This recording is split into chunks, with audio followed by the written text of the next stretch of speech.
വെള്ളാപ്പള്ളി നടേശനെ പുറത്താക്കിയ കോടതി വിധി സ്വാഗതം ചെയ്ത് ശിവഗിരി മഠം. കോടതി വിധി ശ്രീനാരായണ ഭക്തർക്ക് ആശ്വാസമെന്ന് ശിവഗിരി മഠാധിപതി സച്ചിദാനന്ദ പറഞ്ഞു. ശ്രീനാരായണ ദർശനം പ്രാവർത്തികമാക്കാൻ കാര്യമായ പ്രവർത്തനങ്ങൾ SNDP നടത്തിയില്ലെന്നും സ്വാമി സച്ചിദാനന്ദ പറഞ്ഞു. ശ്രീനാരായണ ഭക്തന്മാരെ സംബന്ധിച്ച് പൊതുവെ ആശ്വാസമുള്ള ഒരു പ്രഖ്യാപനമാണ് കോടതി.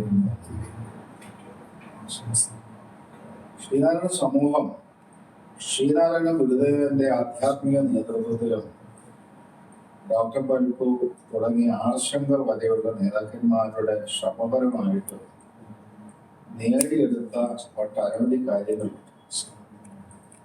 ആ കാര്യങ്ങളിൽ നിന്നും പിന്നോട്ട് പോകുന്ന ഒരു ദുരവസ്ഥ അടുത്ത കാലത്തായി കാണുന്നു.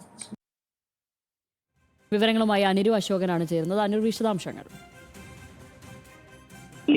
ഈഴവ സമുദായ നേതാവെന്ന നിലയിൽ വെള്ളാപ്പള്ളി നടേശനെ CPM-ഉം UDF-ഉം BJP-യും കുത്തി നോവിക്കാതിരിക്കുമ്പോഴാണ്, അല്ലെങ്കിൽ കരുതലോടെ കൊണ്ടുപോകാൻ ശ്രമിക്കുമ്പോഴാണ് 93ാമത് ശിവഗിരി തീർത്ഥാടന കാലത്ത് പോലും തങ്ങൾക്കൊപ്പം നിർത്തിയ വെള്ളാപ്പള്ളി നടേശനെ ഇപ്പോൾ ശിവഗിരി മഠം തന്നെ, അല്ലെങ്കിൽ മഠാധിപതി തന്നെ തള്ളിപ്പറഞ്ഞിരിക്കുന്നതെന്നാണ് നമ്മളിപ്പോൾ കാണേണ്ടത്. കോടതി വിധി ശ്രീനാരായണ ഭക്തരെ സംബന്ധിച്ച് ആശ്വാസമുള്ളതെന്നാണ് ശിവഗിരി മഠാധിപതി സ്വാമി സച്ചിദാനന്ദ അഭിപ്രായപ്പെട്ടിരിക്കുന്നത്. ജാതി ചോദിക്കരുത്, പറയരുത്, ചിന്തിക്കരുത് എന്ന് ഗുരുദേവൻ അരുൾ ചെയ്തപ്പോൾ ജാതി ചോദിക്കണം, ചിന്തിക്കണം എന്ന വ്യാഖ്യാനങ്ങളാണ് അടുത്ത കാലത്തായി ഉണ്ടായത്.